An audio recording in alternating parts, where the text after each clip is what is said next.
एक माशाल्लाह जी है मज तकरीबन राती सूई है मगर इंदे कट्टी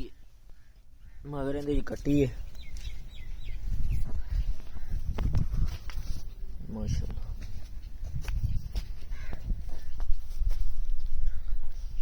ये क्या मज है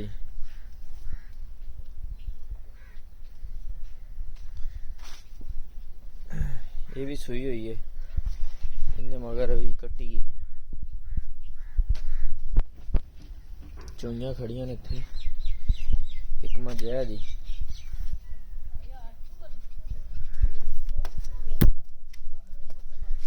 दिने सूई है अज